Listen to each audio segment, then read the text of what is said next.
Orang yang pro Megawati itu begitu mendewakan Soekarno, seakan-akan Indonesia itu dimulai dari Bung Karno, sampai ada paham Soekarnoisme bahwa Indonesia itu seakan-akan dimulai dari Soekarno. Memang deklarator kemerdekaan Indonesia itu Soekarno, tapi umat Islam atau partai-partai Islam itu tidak kecil hati, karena embrio yang bernama Indonesia itu dari tahun 1908, sebelum ada partai nasionalis yang berani melawan kolonialisme Belanda, adalah partai-partai Islam. Sehingga kebangkitan Indonesia dimulai 1908, karena saat itu yang pertama mencetus ide melawan Belanda adalah kiai-kiai Islam, yaitu saat itu bikin serikat dagang Islam, terus lama-lama menjadi serikat Islam, terus lama-lama menjadi partai Islam. Dimulai dari angkatannya Hos Cokroaminoto, jenis Haji Umar Said Sinten Cokroaminoto, terus disingkat jenis Hos Cokroaminoto. Jadi tidak bisa Indonesia itu meninggalkan partai Islam, karena dulu pertama pendiri era kepartaian niku malah partai-partai apa? Islam yang lahir di Solo, di Jogja. Bahkan sebelum ada negara yang bernama Indonesia, itu ada negara yang bernama Demak Bintoro, ada Demak Ngayogja napa Karto. Itu semua negeri napa? Islam. Ya paham. Sehingga secara kesejarahan kita tidak kalah sama tuanya Soekarnoisme atau partai PNI. Dan sampai kan kita ini kan kayak dinabubukkan seakan-akan Indonesia itu dimulai dari Soekarno. Sehingga nak wani Pak Karno itu koyok-koyok itu kita anti Indonesia. Ya kita tidak mungkin nggak menghormati Soekarno, beliau sebagai pahlawan besar kita hormati. Ya, tapi ya kebesaran Pak Karno demi bangsa Indonesia jangan kemudian direduksi, disederhanakan hanya melewati partai. Ya itu kan namanya pekerdilan. Tentu Pak Karno bikin negara ini ya untuk semua bangsa, bukan untuk PDIP saja, bukan untuk partai-partai marhainisme saja, juga bukan untuk partai-partai yang berfaham Soekarnoisme saja. Ya sama, tapi kita juga adil, sebagai kiai juga adil. Hos Cokroaminoto bikin partai Islam adalah untuk mengusir Belanda dari bumi Indonesia, yang nantinya juga untuk kepentingan semua bangsa Indonesia, tidak hanya yang Islam saja.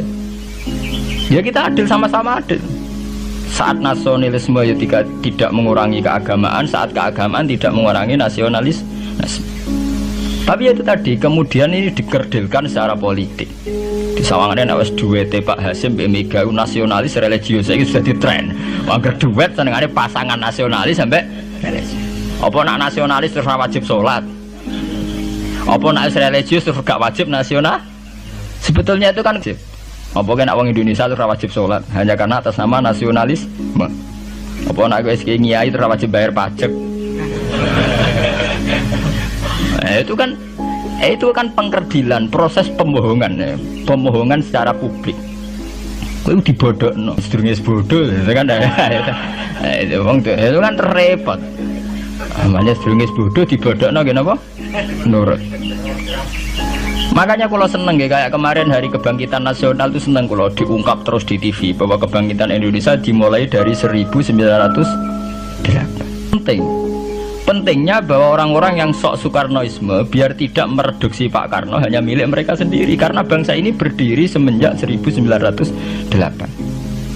Dimulai dari gerakan Budi Utomo sampai Hos Cokroaminoto sampai macam-macam ya, serikat-serikat Islam. Tapi ini terungkap sausé tukaran. Jadi sebetulnya Presiden Gus Dur jadi presiden biasa karena Basim Asari berjuang sebelum tahun 45. Megawati biasa. Ya karena beliau berjuang lewat bapaknya, ya sama semuanya sah. Pak SBY juga sah karena keluarga militer. Apa meneh dekne mantune Sarwoedi sing ra roh sapa? Perjuangane mertuane. Gak iso adol bapak ya adol mertuane. Pokoke sing dikena didol pokoke. Tapi artinya sama, kita secara sejarah itu sama. Kita sebagai santri juga tidak kalah sejarah. Karena berdirinya nasional dan lewat para kiai itu takono sejarawan manapun kayak profesor siapa di UI, siapa saja profesor-profesor sejarah bilang bahwa awal kebangkitan Indonesia itu dari partai-partai Islam. Bahkan versi orang nasionalis sekalipun tuh bilang karena Islam adalah satu agama yang paling sensitif terhadap penjajahan, karena Islam melahirkan satu paham jihad, bahwa ketika ada kolonial Belanda, wong Islam terinspirasi harus jihad, sehingga lahir partai-partai Islam. Dulu yang dilawan itu perdagangan. Ini kalau cerita sejarah, santri-santri sadar. Jadi santri salaf dengan model sekarang sing ra roh duit, ra roh dagang itu sebetulnya mengkhianati pendiri santri.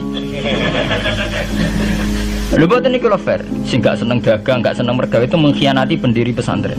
Sampai lihat sejarah, tahun 1908 itu namanya tidak SI, tidak Serikat Islam, tapi Serikat Dagang Islam. Karena para kiai adalah melawan dominasi Cina di Surakarta dan dominasi Belanda menguasai sentra-sentra perdagangan. Sehingga yang dilawan pertama adalah piye supaya kolonial gak menguasai aset-aset ekonomi. Sama takono sejarah, cek versi kiai, cek versi buku, asal gak versi klenek. Itu pertama yang dilawan para ulama adalah penguasaan aset ekonomi oleh Cina dan Belanda, sehingga mereka bikin serikat dagang.